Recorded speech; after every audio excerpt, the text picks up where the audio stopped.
gurigii dhoobada ahaa ee ku yaalay geeska Garoowe, Aabe Cabdiraxmaan oo ahaa oday waayeel ah, wuxuu ku fadhiyey kursi qoryo lagu xardhay oo bannaanka yaalay. Darbiyada guriga ayaa lahaa midabyo dhoobo ah oo si fiican ugu dhex milmay muuqaalka dhuldaaqa qallalan. Cabdiraxmaan wuxuu xirnaa macawiis dhaqameed iyo shaati cad. Wejigiisa oo duuduub ahaa wuxuu muujinayay sheekooyin tobannaan sano oo uu hoos joogay qorraxda Afrika, halka indhihiisa oo waaweyn ay muujiyeen xikmad qarsoon. Aabe Cabdiraxmaan wuxuu si tartiib ah u qaatay ushiisii isagoo u socda geedka weyn ee harka ah oo odayada ku kulmaan oo ku yiilay bartamaha tuulada. Carruur ayaa hareerihiisa ka ordaysa ayagoo faraxsan. Geedka oo geed aad u weyn ahaa, jiriddiisu waxay u ekayd sidii faruur.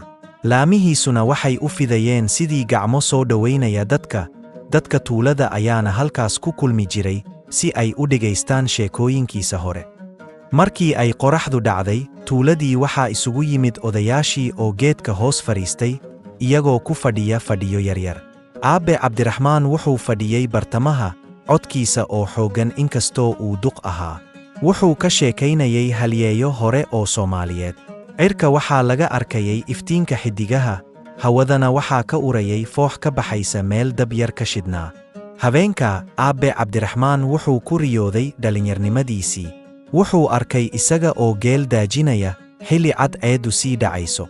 Riyadaasi waxay ahayd mid cad oo muuqaalka dabiiciga ah ay ka muuqdeen dhawaaqyada, oohinta geela, xasaaska cawska qallalan, iyo orodka libaaxyada fog.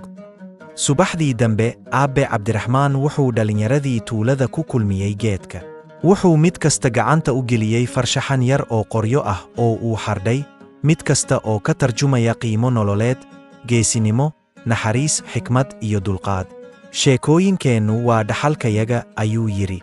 Si fiican u ilaashada, waayo waxay xambaarsan yihiin waxa aynu nahay.